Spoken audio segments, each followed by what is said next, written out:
সোনারগাঁয়ের আমার প্রাণ প্রিয় এলাকাবাসী, আজকের এই পথসভায় সর্বপ্রথম বৈষম্য বিরোধী আন্দোলনে শাহাদাত বরণকারী সকল শহীদদের রুহের মাগফিরাত কামনা করছি। আল্লাহ রাব্বুল আলামিন যেন আমাদের এই সকল শহীদদের শাহাদাতকে কবুল করেন, আমিন। তাদের সন্তপ্ত পরিবার পরিজনকে আল্লাহ ধৈর্য ধারণ করার তৌফিক দান করেন এবং উত্তম বিনিময় দুনিয়া আখিরাতে দান করেন। আমি স্মরণ করছি আজকে অত্যন্ত গভীর শ্রদ্ধা এবং হৃদয় নিংড়ানো ভালোবাসা, হৃদয়ের রক্তক্ষরণ সহ আমাদের প্রিয় ভাই মাওলানা ইকবাল সাহেবকে, যার শাহাদাত, যার মৃত্যু বিশেষ করে আমাকে এতটা বেশি মর্মাহত করেছে যে আমার কারা জীবনের 3 বছরের সবচেয়ে দুঃখজনক এবং সবচেয়ে হৃদয় বিদারক ঘটনা ছিল এটি। সেই ভাইয়ের জন্য এবং তার পরিবারের জন্য আমি আপনাদের সকলের কাছে দোয়া চাই যে মরহুম শহীদ ইকবাল রহমতুল্লাহ আলীকে যেন আল্লাহ পাক জান্নাতুল ফেরদৌস দান করেন এবং তার রেখে যাওয়া আদর্শ যেন তার পরবর্তী প্রজন্ম ধারণ করতে পারে। আমি শুকরিয়া জানাই বিশেষ করে সোনারগাঁও থানা এবং সোনারগাঁয়ের পাশাপাশি বন্দর, গজারিয়া এবং রূপগঞ্জ থানা 2500 এই সকল থানাগুলোর শত শত হাজার হাজার ধর্মপ্রাণ মুসলমান নারী পুরুষ আবাল বৃদ্ধ বনিতা যারা আল্লাহর দ্বীনকে এবং আল্লাহর দ্বীনের উসিলায় আমাকে ভালোবেসে মহব্বত করে তারা ত্যাগ এবং কোরবানির একটি অনন্য দৃষ্টান্ত স্থাপন করেছেন। শত শত মানুষ কারাগারে নিক্ষিপ্ত হয়েছেন, দিনের পর দিন তাদেরকে ফেরারি জীবন যাপন করতে হয়েছে। আমি আজ এই সোনারগাঁয়ের সমাবেশ মঞ্চ থেকে জনগণকে বলতে চাই যে আমাদের ওই ঘটনায় আমরা যারা একসাথে কারারুদ্ধ হয়েছিলাম, আমরা তারা সকলে মিলে একদিন বসবো ইনশাআল্লাহ, এবং এই সোনারগাঁওকে প্রকৃত একটি অঞ্চল হিসেবে গড়ে তুলবার জন্য আমরা একসঙ্গে কাজ করব ইনশাআল্লাহ। হিংসা বা বিদ্বেষের বশবর্তী না হয়ে স্বাভাবিকভাবে উদারতার দৃষ্টিভঙ্গি নিয়ে আমরা কাজ করব। তবে মনে রাখতে হবে, হযরত রাসূল সাল্লাল্লাহু আলাইহি ওয়াসাল্লাম যেদিন ঐতিহাসিক মক্কা বিজয় করেছিলেন, মক্কা বিজয়ের দিন আল্লাহর নবী সাধারণ ক্ষমা ঘোষণা করেছিলেন, কিন্তু একটা ব্ল্যাক লিস্ট ছিল নবীজির, একটা ব্ল্যাক লিস্ট। কিছু দুরাচার, যাদের অত্যাচার অবিচার সীমাতিরিক্ত ছিল, তাদের ব্যাপারে আল্লাহর নবী ঘোষণা করেছিলেন তাদের কোনো ক্ষমা নাই। সোনারগাঁয়ের এই শত শত মানুষের উপর নিপীড়নের জন্য চিহ্নিত কিছু ব্ল্যাক লিস্টেড মানুষ দায়ী, তাদের তালিকা আমরা ঘোষণা করব প্রয়োজনে, এবং তাদেরকে সোনারগাঁয়ে চিরদিনের জন্য অবাঞ্ছিত ঘোষণা করতে হবে। প্রিয় এলাকাবাসী, সোনারগাঁয়ের মানুষ, সোনারগাঁয়ের সর্বস্তরের তৌহিদি জনতা, আমরা আল্লাহ পাক রব্বুল আলামিনের দরবারে শুকরিয়া আদায় করি যে আমাদের 16 বছর অন্ধকার সময়ে আমাদের বুকের উপর চেপে বসেছিল এক জালিমশাহী জগদ্দল পাথরের মতো। বাংলাদেশের মানুষের ধারণা হয়ে গিয়েছিল যে এই জালিম শাহীকে বুঝি আর আমাদের বুকের উপর থেকে নামানো সম্ভব না।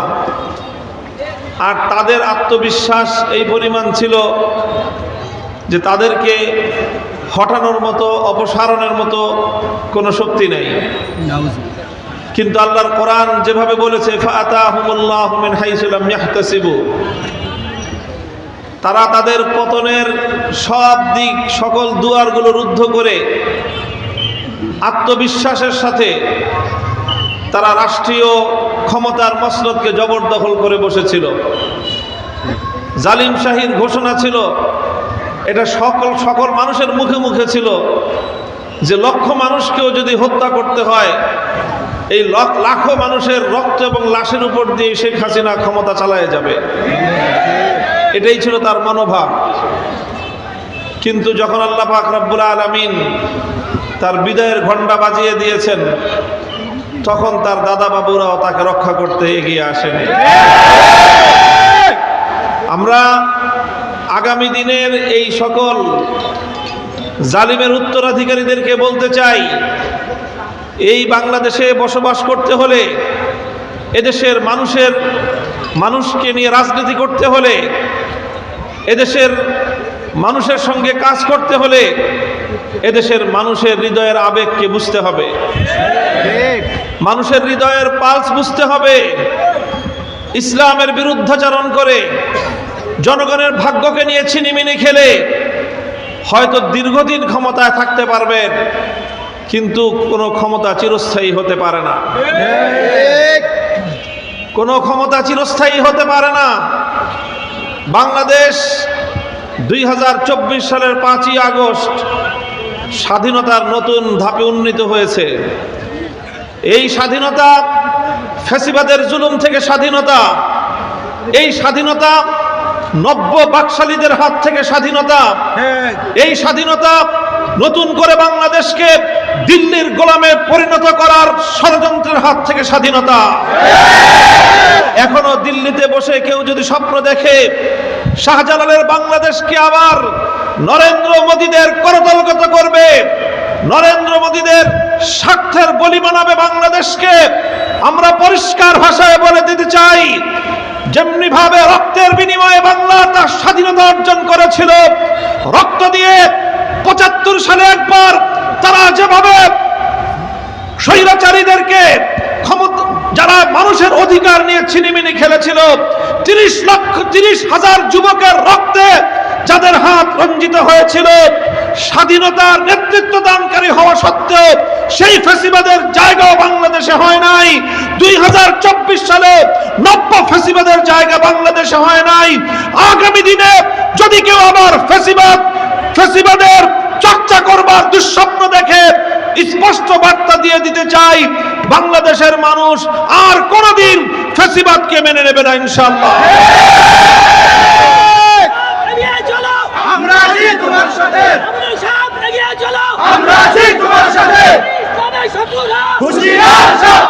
এলাকাবাসী, আমরা বলতে চাই, আপনাদেরকে বলতে চাই যে এটা বৈষম্যের বিরুদ্ধে সংগ্রাম।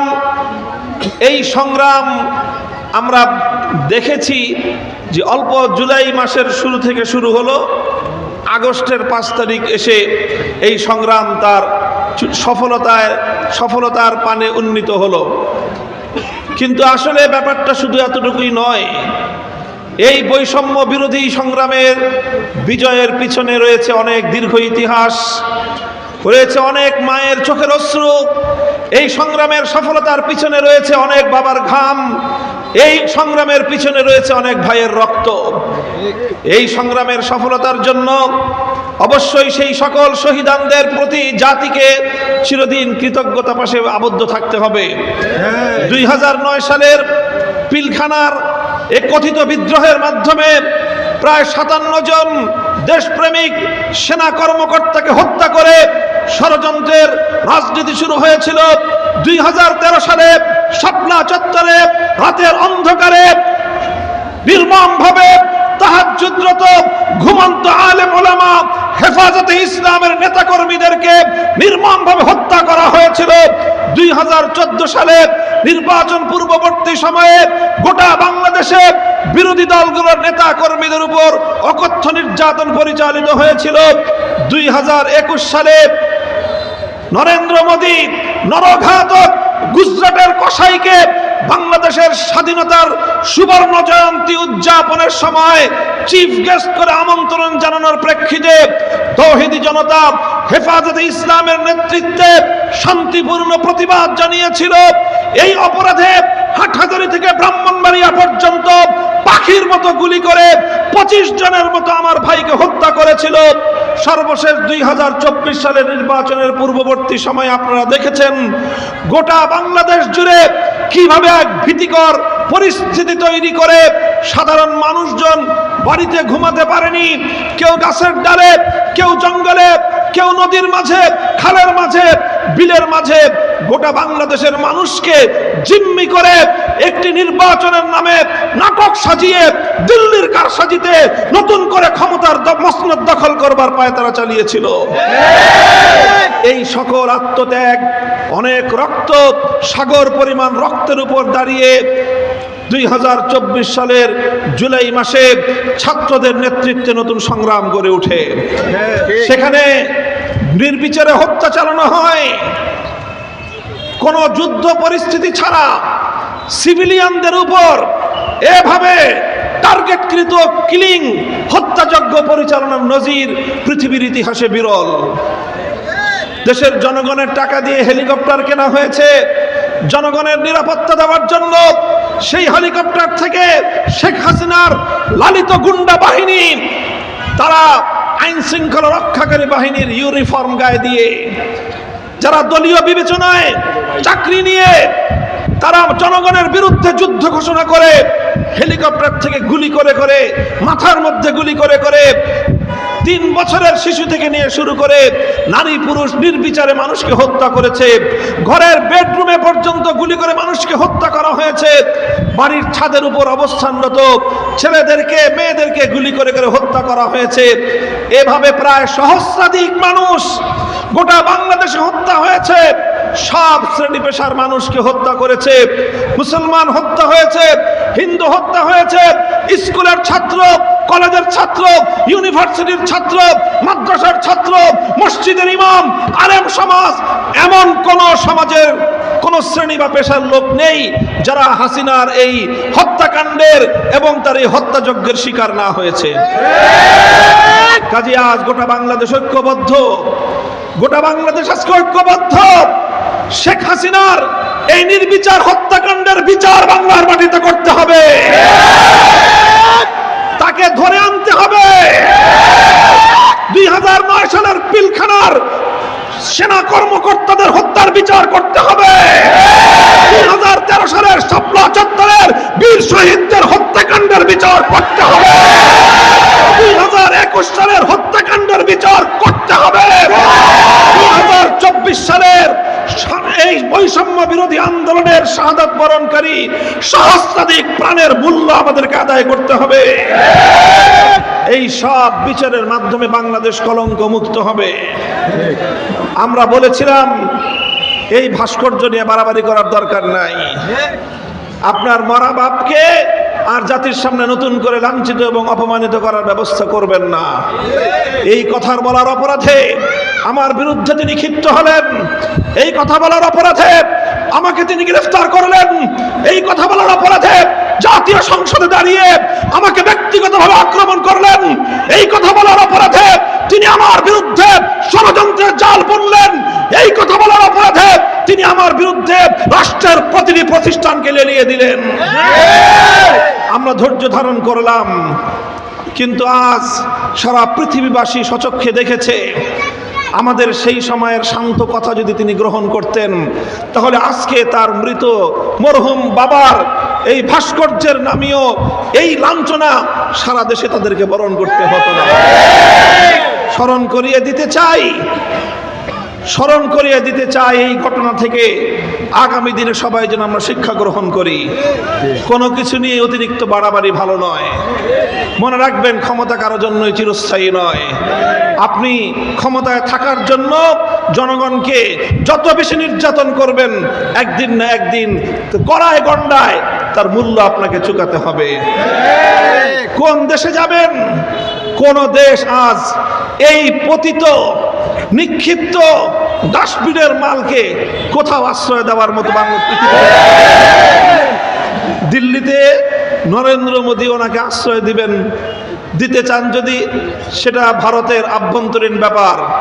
আমরা পরিষ্কার হুঁশিয়ারি উচ্চারণ করতে চাই, দিল্লিতে শেখ হাসিনা এবং তার পুরা পরিবার নির্বাসিত হোক, পুনর্বাসিত হোক, আমাদের আপত্তি নাই, কিন্তু খবরদার দিল্লিতে বসে বাংলাদেশের অভ্যন্তরীণ বিষয়ে নাক গলাবার চেষ্টা করলে এদেশের 18 কোটি মানুষ স্বাধীনতা রক্ষার জন্য যুদ্ধের ময়দানে হাজির থাকবে।